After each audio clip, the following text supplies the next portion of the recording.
Welcome back to Old School Sports and our Out of the Park Baseball 24 playthrough of the Buffalo Wings.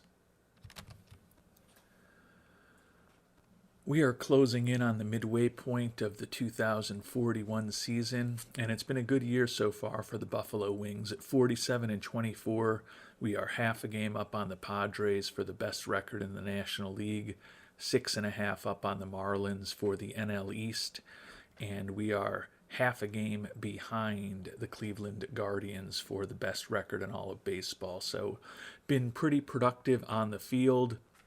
Before we get to that midway point of the season, though, we've got a little bit of a interlude today with the first-year player draft. Previewed some of the options that we're going to have in this draft at the end of our last episode. By virtue of a great 118-win season a year ago, we're not picking until the final pick of the first round, 33rd overall.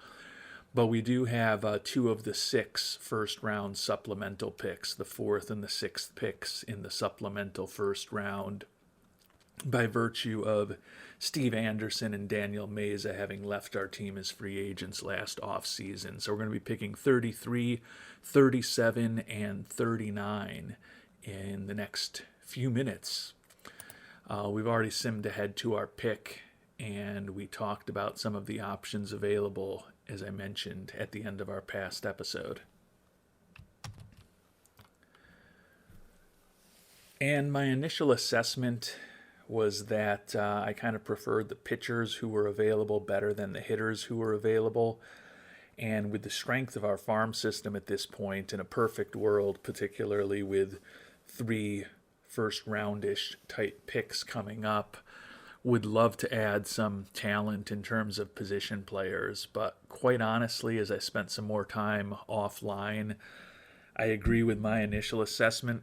And it was also the assessment of several of you who shared your opinions on where we should go in this draft, that the batters who are available just are not all that exciting and, quite honestly, not all that differentiated.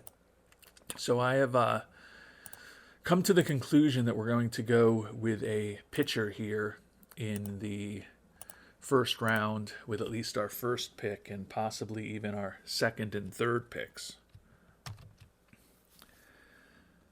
And the 3 highest regarded pitching prospects by our scout are the reliever, John Wisniewski, left-handed reliever, pretty intriguing to me.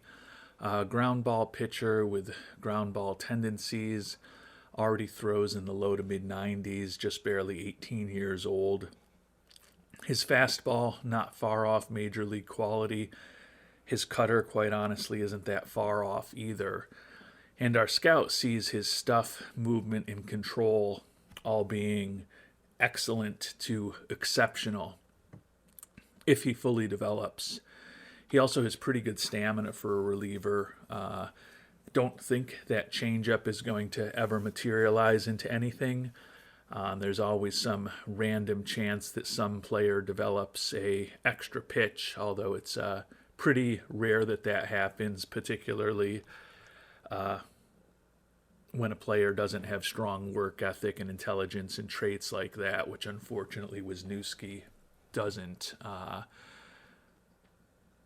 But the reason I bring that up is that if by some miracle he did happen to develop a good third pitch, he's got enough stamina that he would likely all of a sudden become a pretty intriguing starting prospect. But even as a reliever, I don't normally go relievers in the first round, but I think he's certainly in the mix. Danny Black is a starting pitching prospect. Like the durability, I think he can have plus stuff and plus movement and potentially exceptional control. The question is whether he's going to develop the arsenal to really be a starter. His cutter seems like it will be fine. His slider is a very borderline major league pitch, even in what we think the best case scenario is. So it's going to be a matter of probably developing certainly his curve, and he's probably also going to need to develop his change to be a real effective starter. If that third pitch is a below average slider, that's kind of a borderline profile for a real effective starter. So I think this is another guy with a ton of potential. Could become a really good pitcher, but there's also a chance that he just ends up as a good bullpen arm. And the last of the higher rated prospects, according to our scout, is a left handed starting pitching prospect, Phil Mullen. Think he can be above average stuff, movement, and control. Like his stamina and ability to hold runners. And he certainly looks like he will have at least a 3-pitch arsenal and a 4-pitch arsenal if that changeup develops. Mullen happens to be looking for the most money out of these 3 players. Not that we don't have the money to bring on a more expensive guy like him, particularly with Wisniewski likely being below slot and Danny Black only looking for slot. Jim Coles is a guy who we also mentioned at the end of the last episode, more of a 4th or 5th starter, but with that high leadership, work ethic, intelligence, enough stamina to start. The soon-to-be 21-year-old college pitcher looks like a guy who could be helping a major league rotation, perhaps late 2042. So he's a guy that I don't think I would take with my first pick here, but depending on how the draft goes over the next 6 or 7 picks, he could be a guy that I'd consider with our second supplemental pick, possibly even with our first supplemental pick if things really got away from us and everyone we like is off the board, but I think that's relatively unlikely. When I take a look at the pitching potential of these players, certainly Wisniewski stands out on that front, the only player in the draft who's potentially excellent in stuff, movement, and control. Now, granted, he's a reliever, so it's not a pure apples-to-apples comparison with the starters here, but he's got the best stuff of any pitcher in the draft, tied for the best movement potential, and his control potential not off the charts at 70, but still in the top 10 or so players in the draft.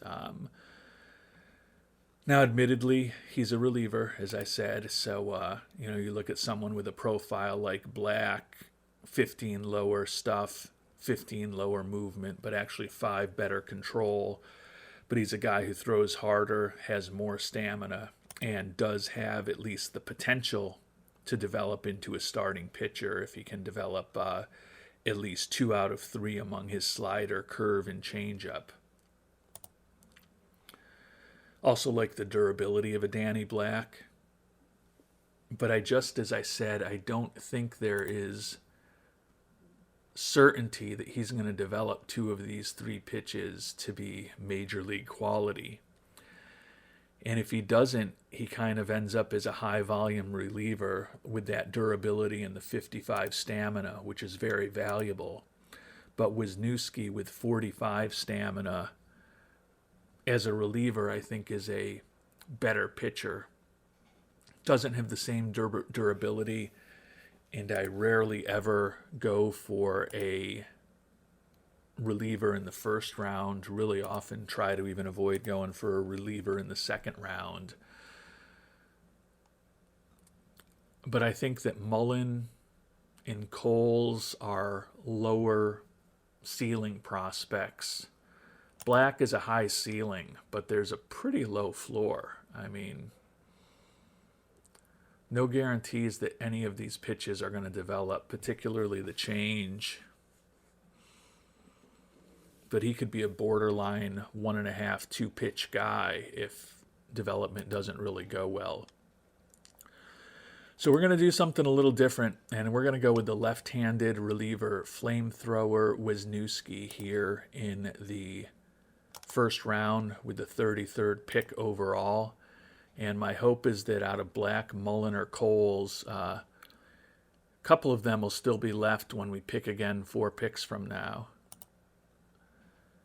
And interesting, Mullen, the guy who was looking for tons of money, is gone. I was certainly intrigued by him. But Black with the high ceiling and Coles with the high floor are both still around. I'm going to check back through the batters before making a choice, but obviously there's only been 4 players off the board since I was talking about this and thinking about this. So I don't think that there's going to be magically found a position player that I'm really interested in for this next pick. And after looking through the options available and the opportunities in front of us, I think I'm going to go pitcher, pitcher, pitcher with these 3 first-round picks. I'd love to come out of it with Black and Coles. There's only going to be 1 pick in between. I think that with the upside of Black, he's the guy that we're going to pick here with our first supplemental pick. And it looks like Coles is still available with our second supplemental pick. I think he's a guy who could be a useful 4th or 5th starter in, as I said, the not-so-distant future.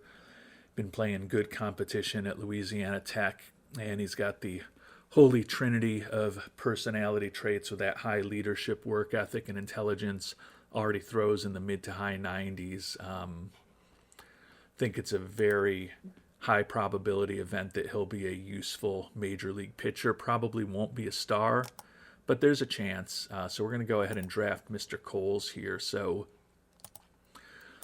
interesting way things ended up, going pitcher, pitcher, pitcher with our first 3 picks. And you can see they all actually ended up looking for a slot or a little higher. So the 33rd, 37th, and 39th picks in the draft all go to pitchers and all going to Buffalo. So hopefully there will be some opportunities to supplement the everyday players in our system in the next few rounds. But a left-handed reliever, a right-handed starter, and a right-handed starter out of college with the first 3 picks. And with their second round selection, we're going to go with one of the players that we talked about at the end of our previous episode. There were about 11 or 12, 3.5 or 4-star potential position players left when we had our first round pick. Looks like 3 of them are still around, and we're going to go with the catcher, Andy Long. Like his personality, think his bat is potentially interesting for a catcher. Don't love that his defensive ability is mediocre overall, but with his high work ethic, with the good coaching we have in our farm system, there's a chance that we might be able to get him a little more functional as a catcher. Think at the very least he could be a useful backup catcher with a really good bat. He's also at 6 foot tall, probably borderline useful as a first baseman. Not that I think the bat is really good enough to be an everyday first baseman, but would potentially give Mr. Long a little more versatility. So we'll pick him with our second round selection. Third round, we're actually going to go back to another pitcher. We think Joe Maslowski is the best starting pitching prospect still around. 18-year-old, is committed to Florida Atlantic. Like his durability, certainly has good stamina, and think he could have a bit above average stuff, movement, and control. If that curveball is able to develop a decent 3-pitch arsenal. Probably not a front end of the rotation type starter, but looks like he could certainly be a pretty solid 3rd or 4th starter if he develops the way that we think he could. Looking for a bit more money than your normal 3rd round pick, but think he's the most talented player out there. So we are going to go ahead and pick him. As I've noted, I don't love the position players in this draft. If we do anything interesting over the next 17 rounds, or I guess it'll be 16 rounds at this point. That might have actually been a 4th round pick as I think about it, because we did lose an early round draft pick after we signed Rojas this past off season. So I was just assuming we had 2nd and 3rd round picks. Not looking at things too closely, but probably not the case. Definitely not the case. So 5th round pick is where we were and where we are. And headed to our 5th round pick now. And as I said, if I do anything else interesting over the course of this draft, we'll certainly highlight it. But I'm not incredibly impressed with the opportunity set in front of us at this point. And we'll potentially end up spending a bit more money than slotted for when the draft is all said and done. You can see the catcher long that we took in the second round looking for slot. Maslowski was actually a fourth round pick, and he's looking for well above slot. And then in the fifth round, we took the shortstop, Corey Garrett. Like his infield range, like that he's a pretty decent contact hitter who's not going to strike out much, like his durability, and like some of his personality traits. That said, still not confident that he's going to really hit enough to be a useful major leaguer. Certainly not going to hit any home runs and not going to draw too many walks either. And although he potentially has decent gap power, not a ton of speed to take advantage of it. In the seventh round, we picked the right fielder, Fraser Fullerin, out of South Africa. Looks like a borderline useful bat, but he's durable.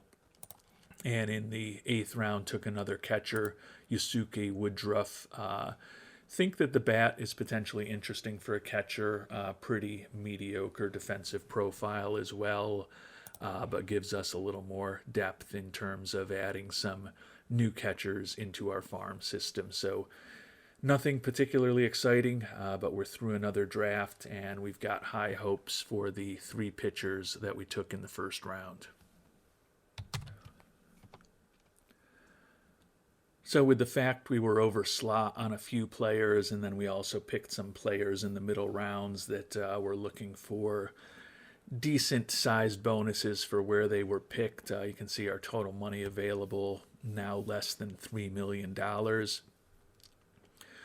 We like our team, and as we've talked about, we've got some pretty talented players in AAA as well, so I don't know if we're going to be crazy busy as we get closer to the trade deadline over the next month and a half-ish, but still have enough flexibility, I think, that we can take on a contract, and we definitely have the ability to not just give up a prospect in return, but potentially even give up a useful to borderline good major league outfielder in return for a trade to maybe get a little more salary off of our books if we decide that there's a big time infielder, or who knows, even a big time starting pitcher that we decide to go after. Right now, an initial look at the trade block was not particularly impressive to me in terms of the caliber of players out there, but it is only June 21st, and a lot can change over the next 6 weeks or so. And our veteran utility infielder, Tegan Tiley, who was a former first-round pick of ours just over a decade ago at this point, is ready to come off of the IL. He is a guy who does have option years left, so we could send him into the minors. But as we talked about in our last episode, right now we've kind of got, with Contreras, Whitehead, and Andrus, three guys competing for regular playing time at second base in short. Andrus, the batting average has dipped to 257, but he's the most talented player defensively of this bunch and has been playing shortstop for us regularly. We're not going to switch with him. Mike Whitehead, in theory, is the guy that I'd like to send down, but he's hit 318 in the majors this year. He wasn't that great in the brief stint that he had in Albany at the end of last season when he was finally promoted to AAA. But apparently he worked hard over the winter, and he's doing really well. Whereas Alejandro Contreras, even though he's older, is hitting just 238 in the majors this year.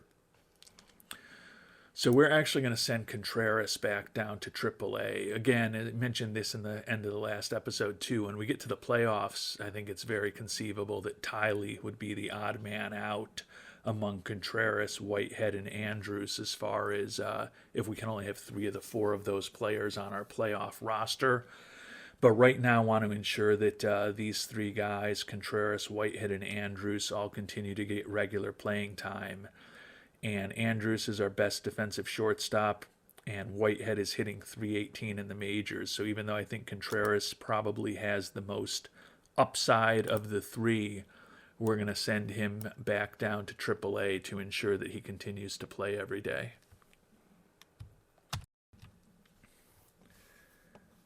And we've simmed ahead about a week and a half to July 1st and the literal midway point of the season, 51-30 record. We had a real rough stretch the last week in June, lost 5 in a row before salvaging our final game of the month against the Mets. 51-30 record clearly puts us on pace to go 102-60, so not quite the 118 win season we had a year ago, and certainly not even the pace that we were playing the first month and a half of the season. 4-6 in our last 10, driven by that 5-game losing streak. The 51-30 record has us 4.5 on the Marlins here at the midway point of the season. And we're a game and a half behind the Padres now for the best record in the National League. And we are also a game and a half behind both the Padres and the Guardians for the best record in baseball. Mike Broughton, the veteran who we talked about a few episodes ago, his long-term role on our team had been in a bit of jeopardy as this season began, but he's hitting third in the National League with a .338 average. His first 3 years with us, he put up 93, 87, and 102 WRC pluses, which were just not all that compelling. But when we looked at his ratings, particularly the way he could potentially hit against right-handed pitching, we've always been intrigued by him, and he seems to be putting it together this year with 9 homers, 41 ribbies, and that .338 batting average in 231 at-bats. Also has 20 doubles and a excellent 157 WRC plus for us. Deshaun Seifu with 42 steals looks well on his way to leading the National League in stolen bases for a 14th consecutive year. Pitching-wise, we don't have anyone right on the top of the pitching charts, but it's still been a pretty productive season for our pitching staff. You can see overall we rank first in the National League in runs allowed, second in starters ERA, fourth in bullpen ERA, and we are in the top 4 in every pitching category as a team. Also pretty good defense, ranking 4th in defensive efficiency and 2nd in zone rating. And our offense is better than it's been in recent years as well. We rank 3rd in runs scored, and you can see we are in the top 5 in just about every batting category. The exceptions are walks, where we're 13th, and strikeouts, where we're 7th. 2nd in the league in steals, thank you, Deshaun Seifu, but we're not a particularly good base running team. We do rank 5th in homers, and that's a big improvement to us with the addition of Rojas as a free agent this offseason, but also just the development and maturity of a few batters that we've picked up in trades or brought up through our farm system over the last few years. Definitely a better balance between offense and pitching and defense than we've had in recent seasons. That said, that 5-game losing streak towards the end of June did end up meaning that we had a losing 13-14 record for the month of June. So it's not a perfect team by any means, and over the next month we're going to find out how many All-Stars we have, and then more importantly figure out what, if anything, we want to do as the trade deadline approaches to improve this roster and hopefully ensure that we can go on a long playoff run this year. We definitely haven't been great against left-handed pitching this year. 9-11 record. We're 42-19 against right-handed pitching. That 51-30 record is 1 game below Pythagorean expectations. We are playing incredible baseball at home in Buffalo, and we're a 500 team on the road. So as we start thinking about which direction we may want to go, if we tap the trade market, we'll do our annual mid-season review. And first we'll start off with that excellent pitching staff. And you can see it's been a pretty productive year so far for our starters. Alexis Barajas, our ace, 8-1 with a .345 ERA, well over a strikeout per inning. He's already put up a 3 WAR for us. Alexis Mendoza, 5-3 with a 3.12 ERA, well over a strikeout an inning, 2.2 WAR on the year. Sincere Shazier, the veteran number 3 starter, 8-4, 3.42 ERA, only a 1.3 WAR. The big addition has been the youngster Jim Lance, who started out as our number 5 starter. We promoted him to the number 4 starter about a month and a half ago. 6-5 record doesn't jump off the charts, but 89 strikeouts and a 1.87 ERA with only 3 home runs allowed over 77 innings pitched really do. 2.20 ERA plus, 59 FIP minus, and a 2.7 WAR. He's not just going to be a Rookie of the Year candidate, but probably going to get some votes for Cy Young Award as well. And then Eric Barbarito, 5-4 with a 4.67 ERA. A bit of a down year for him compared to the great season he had a year ago when he was 14-3 with a 2.72 ERA. His BABIP has climbed by 24 points this year, and maybe gotten a little bit unlucky. His Sierra of 3.37 is still pretty solid, but certainly very content with him as a number 5 starter. Closer Joe Scott, who's won the Mariano Rivera Award in 2 of his 3 seasons with us, having another nice year. 41 strikeouts over 34 1/3 innings, 5 wins, 19 saves, 2.62 ERA. High volume stopper Nate Ruckel, not as good as he has been in his first 2 years with us. The ERA has ballooned to 4.76. That said, the Sierra of 381 is still solid, but only 0.2 WAR from him. May look to try to lighten his usage a bit over the second half of the season since we've got so many other good arms in the bullpen.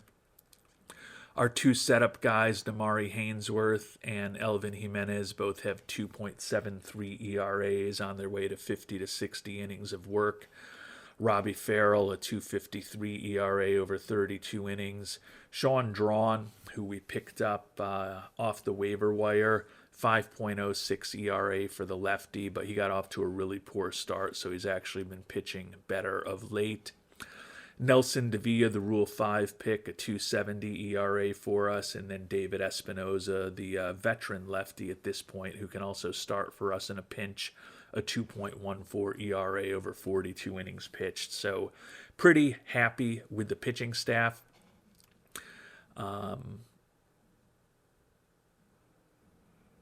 Maybe a little less action for Ruckel, and hopefully a better performance from Drawn and Barbarito in the second half of the season is really all we can ask for. But looking at the history of some of these players and their rating profiles, don't think that there's probably very much we have to do focused on pitching here as we approach the trade deadline. Can take a quick look and just see who's actually on the trading block among pitchers, and doesn't look like there's a ton of super high-end pitchers available right now. As far as stuff, Kirk Bridenbach of the Cincinnati Reds, their 35-year-old closer, has the greatest stuff of anyone out there. He's an Iron Man with an incredible fastball and a pretty darn good splitter. A guy who over the course of his major league career has basically been a average-ish pitcher in terms of his ERA plus and FIP minus. Did lead the league in saves a couple of years ago, but certainly his stuff would be additive to our bullpen, but our bullpen is so good, unless the price for him is really cheap, probably not a direction we would go. Our old friend Ollie Ostendorf, who we picked originally with the second-round pick, about 15 years ago, and then we traded away years ago. Looks like he is on the trade block as well from Atlanta. He's 5-8 with a 3.95 ERA this year. Good, solid major league pitcher. If the price on him was cheap enough, I'd consider it, but we don't really need him. We're pretty happy with the 5 starters that we have. So if we're not likely to do much with our pitching staff in the trade market, maybe there will be an opportunity to upgrade our everyday players. As I mentioned, the offense much better this year, ranking third in runs, and we're also hitting some homers. So I don't think there's any massive holes to fill, but I think there's certainly areas where we could get better. Jorge Barrios has been our backup catcher this year, hitting just a $190. Does have 4 homers in 84 at bats, 82 WRC plus. He has drawn 10 walks, so his on base percentage is close to 100 points better than his batting average, but certainly a lot of his value comes from his ability to draw walks, and if he's not doing that at a bit higher rate, he's not all that useful given that he's a pretty average defensive catcher. So backup catcher might be an area for us to think about. Starter, Mitch Houlihan, doing Mitch Houlihan things, hitting 332 in 211 at-bats, 118 WRC plus, very good defensive catcher, which helps our pitching staff. He's fragile. We've got him, so we rest him anytime he gets below 94% in terms of his health and his durability and his stamina. So we're trying to be as cautious with him as possible because you may remember we ended up losing him for the playoffs last year, the end of the season and the playoffs, and that certainly didn't help our chances. But a very useful offensive and defensive player, and the goal is just to ensure that our starting catcher is healthy for the playoffs. Backup catcher, maybe we've got an answer in the farm system. Maybe there's something we could do in terms of a trade on that front. Daniel Rojas, the big free agent acquisition, kind of doing what we had hoped. The 250 average is probably not quite what we were hoping for, but 20 home runs and 50 ribbies in 300 at-bats with a 128 WRC plus is kind of what we were signing up for with him. In a perfect world, would have hoped that the WRC plus would be a little bit higher, but still a very productive offensive player who gives us a nice, strong bat in the middle of our lineup at first base. Turning to the rest of the infield, Mike Whitehead, we've talked about a lot, the rookie who's come up through our farm system, hitting 318 still in 201 at-bats. He's been our everyday second baseman, a bit above average offensively, a 1.4 WAR. Still think he can get a little bit better, but this is a guy who we picked in the first round, 42nd overall back in 2035. So good to see him developing and becoming a contributor. Deshaun Seifu at third base, having another aging Deshaun Seifu season where he's become more of a 270 hitter than a 300 hitter as he was through the prime of his career. 273 average, 89 WRC plus, which I believe would be the worst figure of his career, except for that brief cup of coffee he had as a 21-year-old. Bit surprising given that his speed is still pretty good and his gap power is still pretty good, that the extra base hits are way down, only 10 doubles and 2 triples. This is a player who has led the league in doubles twice and led the league in triples 6 times over the course of his career. So a lot of his value has come from his ability to generate extra base hits, which he's just not doing this year. Still leads the National League with 42 steals and in 47 attempts, still a very efficient base runner and a pretty solid defensive third baseman. He is here at the midpoint of the 2041 season, 340 hits away from the 3,000 hit club. So still probably about 2 years. We're thinking sometime in the 2043 season, if he remains healthy and productive, he'll likely join the 3,000 hit club with 1,119 steals. He's clearly number 2 all time in that category. I think it's unlikely he's going to get another 300 or so steals to pass Ricky Henderson, but you never know. As we talked about, he's on his way to leading the league in steals for a 14th straight year. Teagan Tiley just came back off of the IL, as we talked about, 257 average in 70 at-bats as a utility infielder for us. Another former first-round pick who's become a useful major league player, but definitely more of a utility guy than someone we want to start every day.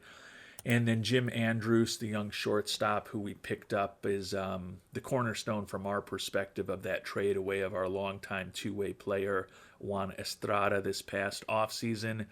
And Andrews, with that 65 range, 65 error, and 65 arm, is a pretty good defensive shortstop.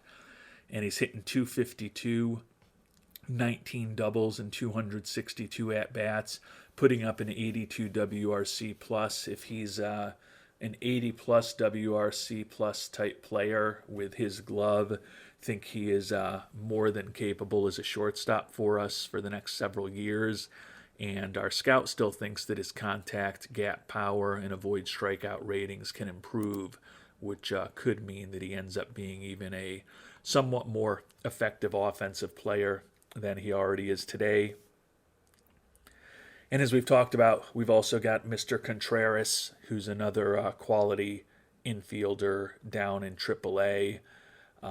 Think he will be back up with us before the end of the year. If there was a Gold Glove / Silver Slugger type infielder out there, it would be something for us to go after. I tend to think those type of players aren't typically available on the trade market and aren't typically going to have the type of salaries that would easily fit into the parameters that we would need them to. So probably not going to do too much in the infield, but after we take a look at our outfielders, we'll kind of see who's on the market at this point. And turning to our outfielders / DHs, this is a position that has become a strength overall for us over the last couple of seasons. We don't have a massive superstar out here, but it's a good mix of guys that we've traded for and grown organically through our system. Coma Duran, Romero, and Broughton are guys that we've traded for who have pretty good bats. And we've also traded for Porter. So 4 of these 6 guys are guys we brought on over the last 2 to 3 years. And then Ben Elmquist and Ishmael Velasco are organically grown players who have come up through our system. And among that crew, we've got a couple of left-handed hitters in Coma Duran and Broughton, switch hitter in Velasco, and then Romero, Elmquist, and Porter are all right-handed hitters. So we do have the ability to platoon a bit out there to hopefully maximize the production of this group. Luis Coma Duran we picked up a year ago today from San Francisco, and he's been much more productive with the home run bat in his first half of this season with us than he was in the second half of last season with us. 16 homers and 243 at-bats, 288 average, 152 WRC plus. Felt like he was a potentially important offensive player for us when we picked him up. And although he's been supplanted as our first baseman by Rojas and is more of a DH / corner outfielder for us now, definitely delivering what we hoped he could with the bat. Juan Romero is having a bit of a down year for him. This is a guy who we traded for a couple of seasons ago, led the team in both homers and ribbies each of his first 2 seasons with the team. The batting average has dipped to 243 this year, but does have 15 doubles and 13 homers and 305 at-bats. Hopefully that 103 WRC plus will get better over the second half of the year. Ben Elmquist, former first-round pick center fielder who's come up through our system, more of a 4th or 5th outfielder for us at this point, but is hitting 287 in 94 at-bats. Respectable defensive player who's put up a 132 WRC plus. by virtue of 6 home runs in those 94 at-bats. Probably gotten a bit lucky. He's hit 6 and 4 home runs in each of the previous 2 seasons. So the fact that he's got 6 in just 94 at-bats this year, a little bit of an aberration perhaps, but we'll take it. Josh Porter is a guy that we really like his profile. Unfortunately, after he was solid but not incredible for us a year ago, he's found himself as more of a platoon player this year. Started only 38 of our first 81 games. Has been reasonably productive. 258 average, doesn't jump off the page, but does have 12 doubles and 5 homers and 151 at-bats. And he's also walked 20 times. So he's put up a 127 WRC plus. But he's found himself playing every 4th day against right-handers and starting every day against left-handers. And that's because he's been supplanted in center fielder by Ishmael Velasco, international free agent signing from 2034, who's come up through our organization. And Velasco has taken over that starting center field position against right-handed pitching. 65 outfield range, so he's pretty competent defensively, and he's hitting .308 with 17 homers, 42 ribbies, and 10 steals and 273 at-bats. That's all added up to a 146 WRC plus and a 2.7 WAR. Would expect him to be a big competitor with his teammate Jim Lance for Rookie of the Year this year. And then last but certainly not least is Mike Broughton, who we've talked about, finally delivering some of the type of offense we hoped he would. 338 average, 9 homers, 41 ribbies, add up to that 157 WRC plus and 2.5 WAR. So as I think about our team, although there's not necessarily a superstar in the outfield, feel like we're pretty good there. It seems to me like backup catcher, or if there was a incredible infielder that we could bring on, those might be the directions to go. Turning again to seeing who's on the trading block at this point among the batters. And Tadeuchi Segaguchi, who was a free agent this past offseason, is on the trade market, and he's also injured. Nelson Delgado is a third baseman with that 40 infield range, not quite the defense/offense combination we'd probably be incredibly bulled up to try to bring back on board. Our old buddy Juan Estrada is actually on the trade market. Interesting. Boston, with that $26 million contract he has this year, is shopping him. He's 6-3 with a 3.96 ERA as a pitcher this year. As a batter, the batting average is dipped to 237 this year. So it seemed like he was trending negatively in terms of his offense last year as a 33-year-old, and as a 34-year-old this year. Definitely has not delivered as much offensively as we had gotten accustomed to seeing from him. He's an outfielder, so not really a guy who would potentially fit what we're looking for. Jackson Holliday and Tim Hull, a couple of veteran infielders who could be utility guys. Don't see either of them being a real necessarily difference maker for us. Shortstop Steve Babb, again, not really a difference maker. I don't necessarily see an obvious, although to be fair, Babb does have a Gold Glove and a Silver Slugger over the course of his career, so he does fit the theoretical profile I was outlining of the type of infielder we would be interested in adding a while back. But when you look at what he is at this point at age 33, probably not either a Silver Slugger or a Gold Glove winner at this point. And he's hitting 245 this year with a 93 WRC plus.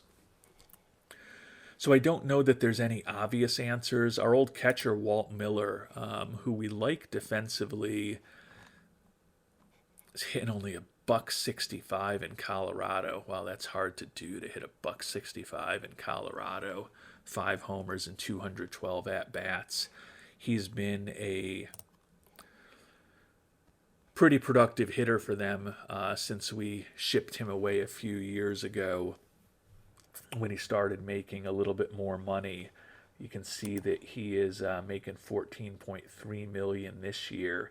He could be an upgrade for us at backup catcher if something were to happen to Houlihan. Would prefer that someone who's better defensively be playing for us every day.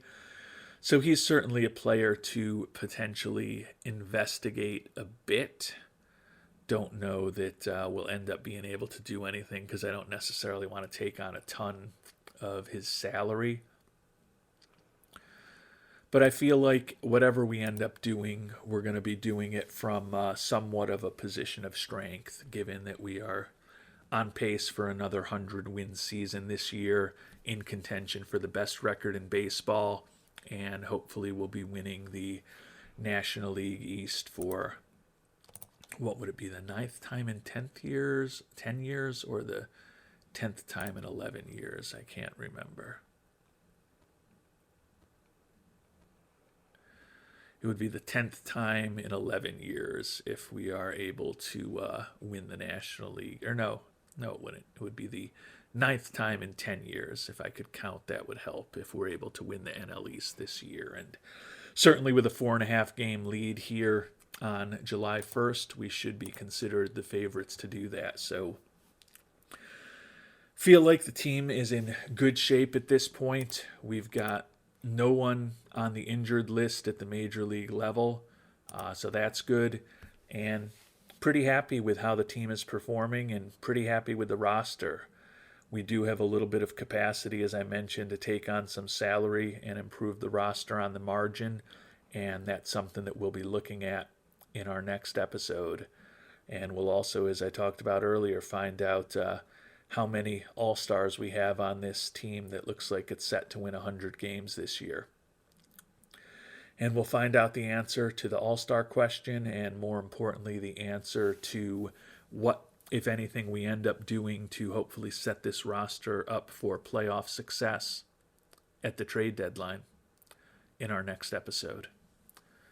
Until then, thanks so much for watching, and hope you have a great day.